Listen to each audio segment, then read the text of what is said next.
सभी प्रभु प्रेमियों को मेरा प्यार भरा राधे राधे।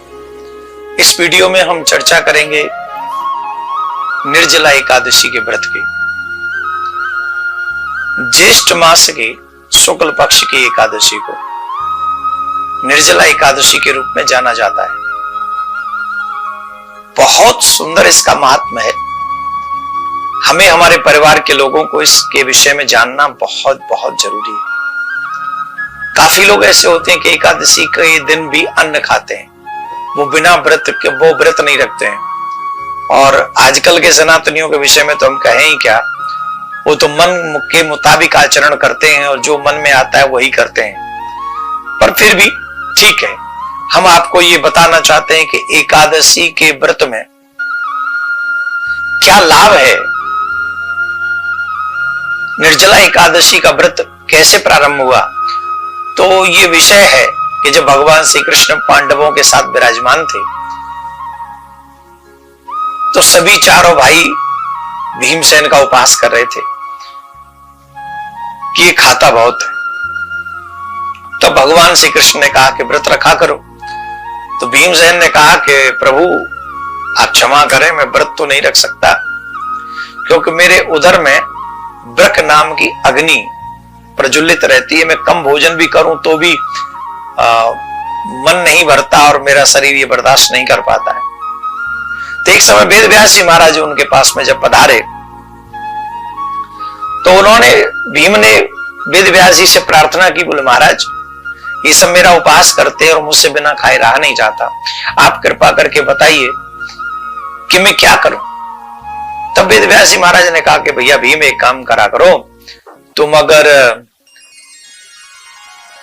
सारे व्रत नहीं रख सकते तो एक समय आहार कर लिया करो और एक समय व्रत रखा करो। बोले नहीं महाराज मैं नहीं रह सकता और मुझे नरक जाने से भी डर लगता है क्योंकि सुना है कि एकादशी के दिन अन्न खाने वाला मनुष्य नरक प्राप्त करता है, तो आप कृपा करिए। तब वेद व्यास जी महाराज ने कहा कि साल में 24 एकादशी होती है, 23 एकादशी व्रत तुम मत रहो, सिर्फ एक एकादशी का व्रत तुम करो जिसे निर्जला एकादशी व्रत हम कहते हैं। और निर्जला एकादशी का व्रत ज्येष्ठ मास की शुक्ल पक्षमी के दिन जो निर्जला आती है, निर्जला जिसको एकादशी कहते हैं, वो निर्जला एकादशी। तो तुम उसको अब उसमें तुम्हें भोजन इत्यादि नहीं करना है, जल भी ग्रहण नहीं करना है। और भीम ने इस बात को माना और ऐसा सुनने में आया है कि सारी रात्रि पूरे दिन तो उन्होंने जल ग्रहण नहीं किया, लेकिन जैसे ही ब्रह्म मुहूर्त हुआ वो भीमसेन बिना कुछ खाए पिए मूर्छित हो गए। तब चारों भाइयों ने उन्हें गंगा जल और तुलसी दल पिलाकर उनका पारायण करवाया। तो अपने आप में बहुत बड़े अपराध होते हैं एकादशी के दिन अन्न ग्रहण करने से। 7 साल 11 साल के बच्चे के बाद और कोई बीमारी ना हो तो 60-70 साल के बुजुर्ग के बाद हम सभी को एकादशी व्रत करना चाहिए। और निर्जला एकादशी के व्रत का तो इतना बड़ा महात्म्य है, इतना बड़ा महात्म्य है कि हम क्या बताएं। बड़े से बड़े पाप इस एकादशी के व्रत से नष्ट हो जाते। तो हम करें क्या, निर्जला एकादशी के व्रत को करने से पूर्व हमें ब्रह्म मुहूर्त में उठना चाहिए। सूर्योदय से पहले उठें, स्नान करें और स्नान करने के बाद ठाकुर जी के मंदिर की साफ सफाई करें और फिर वहां ठाकुर जी के लक्ष्मी नारायण में इस राधा कृष्ण की छवि को विराजमान कराएं और फिर उनका अभिषेक करें, उनकी पूजा करें। और पूजा करने के बाद में उनको भोग इत्यादि लगाएं, पीले फल हो और पीली वस्तु का भोग लगाएं और मंत्र जाप करते रहें, ते ओम नमो भगवते वासुदेवाय। और जो भी आपके गुरु जी का मंत्र है उसको आप जाप करें। एक और विशेष बात यहाँ पर हमको समझनी है, सीखनी है या याद रखनी, और वो बात यह है कि जब हम निर्जला एकादशी का व्रत करें तो हमें संकल्प अवश्य करना चाहिए। वैसे तो हर एक दान का, हर एक व्रत का हमको संकल्प करना चाहिए। अपना नाम, अपना गोत्र, हाथ में अंजलि में जल ले, अपने नाम और गोत्र का नाम, अपने गोत्र का उच्चारण करें और फिर भगवान से प्रार्थना करें कि हम जैसे अभी निर्जला एकादशी है, ज्येष्ठ मास की शुक्ल पक्ष की एकादशी निर्जला एकादशी का व्रत मैं करता हूं। हे प्रभु, आपके चरणों में समर्पित करता हूं, आप मुझे इसकी सामर्थ्य दें। संकल्प अवश्य करें, संकल्प करके व्रत करें। और व्रत करने के बाद में ये ध्यान रखें, क्रोध नहीं करना है, दृश्य गंदे ना हो, श्रवण गंदा ना हो, चित्त गंदा ना हो, भगवान की सेवा करें, गौ इत्यादि को चारा खिलाएं, दान पुण्य करें, जितना भी शुभ कार्य कर सकते हैं वो हमको करना चाहिए। संयम में हमको उस दिन व्रत रखना चाहिए। बेटा हो या बेटी, 2 दिन भूखा रखो, दोनों एकादशी के दिन उसे अन्न मत खाने दो। अरे महाराज, नोबेल पुरस्कार मिला है एक साइंटिस्ट को जिसने ये शोध किया है कि जो व्यक्ति महीने में 2 दिन व्रत रखता है, फास्ट करता है, उसे कभी कैंसर नहीं हो सकता। अरे सुनो, अभी नहीं बजेंगी ताली, क्योंकि तुमने सोचा होगा देसी साइंटिस्ट होगा, विदेशी साइंटिस्ट है वो, और उसे नोबेल पुरस्कार मिला है जिसने शोध किया है कि जो 2 दिन व्रत रखेगा, मतलब फास्ट, उसने फास्ट एकादशी नहीं कही, 2 दिन फास्ट, और वो भी उसने चंद्रमा और सूर्य का आंकलन किया कि इतने चंद्रमा जब इस स्थिति में हो और सूर्य जब इस स्थिति में हो, अगर उस 2 दिनों में व्यक्ति फास्ट करे उसे कभी कैंसर नहीं होगा। और संयोग से वो दोनों दिन एकादशी के पढ़ते हैं। हमारे ऋषि मुनियों का विज्ञान है ये। आज के वैज्ञानिक तुम्हारी बीमारियों का इलाज का दवा बना रहे हैं, और हमारे ऋषियों के विज्ञान ने ऐसी तैयारी की थी जिससे तुम बीमार ही ना पड़ो। करके देखो एकादशी का व्रत। और मुझे याद नहीं मैं कब से एकादशी का व्रत कर रहा हूं, ठाकुर जी की बड़ी कृपा है मेरे ऊपर,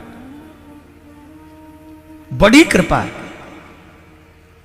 और आप सबको प्रेरणा दे रहा हूं, अगर अपने बच्चों का हित चाहते हो तो महीने में 2 दिन उन्हें अन्न मत खिलाओ एकादशी के दिन। एकादशी का व्रत वैष्णवों के लिए बहुत महत्वपूर्ण है। एकादशी का व्रत जो भी मनुष्य करते हैं, नारायण स्वयं उसके ऊपर बड़ी शीघ्रता पूर्वक प्रसन्न होते हैं। एकादशी के व्रत के विषय में ये कहा जाता है कि जो मनुष्य एकादशी के व्रत साल के 11 भी व्रत अगर कर ले तो व्यक्ति कभी नरक में नहीं जाता, वो तर जाता है, वो मुक्त हो जाता है। जो भी व्यक्ति इस व्रत को करता है उसकी सारी मंगलमयी कामनाएं पूर्ण हो जाती हैं। सुहागिनों के लिए एक विशेष बात यह है, जो सुहागिन इस व्रत को करती है, ये भी एक बहुत बड़ी समस्या हमारे समाज में प्रचारित की गई कि सुहागिन स्त्रियों को व्रत नहीं करना चाहिए एकादशी का। कोई कहता है सुहागिन को तुलसी नहीं पहननी चाहिए, कोई कहता है सुहागिन को चंदन नहीं लगाना चाहिए। भगवान जाने कहाँ कहाँ से ऐसे प्रवचन हमको कोई सुनाता है। इस व्रत में कहा गया है जो भी सौभाग्यवती इस व्रत को रखती हैं उनका सौभाग्य अखंड रहता है, उसके सौभाग्य को, उसका सुहाग दीर्घकालीन समय तक चिरजीवी रहता है। इसलिए सौभाग्यवती महिला को ये व्रत अवश्य करना चाहिए। एक और विशेष बात इस व्रत के विषय में हम कह दें और फिर अपनी वाणी को विराम देंगे, और वो विशेष बात यह है, जिन माता बहनों के, भाइयों के बच्चे जिनकी बात न मानते हो, बुरी आदतों से परेशान है अपने बच्चों की, उन माता बहनों को, उन भाइयों को कामदा एकादशी व्रत करते हुए पूजन करते समय भगवान से प्रार्थना करनी चाहिए। जो भी आपकी बच्ची की शिकायत है वो भगवान के चरणों में प्रकट करनी चाहिए। तो अगर आप ऐसी प्रार्थना भगवान से करेंगे तो जिन बच्चों में बुरी आदत है वो धीरे धीरे करके उन बुरी आदतों को त्याग देंगे और वो वैसे ही करने लगेंगे जैसा आप चाहते हैं। भगवान अपने इष्ट की पूजा करें, संयम रखें, झूठ न बोलें। इस दिन ध्यान रखें, झूठ न बोलें, क्रोध न करें, ब्रह्मचर्य का पालन करें। सुबह सूर्य उदय होने से पहले आप उठ जाएं। दोपहर में आप विश्राम न करें, अन्न ग्रहण न करें, चावल बिल्कुल भी ग्रहण न करें, और क्या नहीं करें, बस इतना ही कर लेना। इतने में मिल जाएगा फल एकादशी का। आप भी सुने, औरों को भी सुनाएं। आप सबका मंगलमय, भगवान आपका मंगल करे। राधे राधे।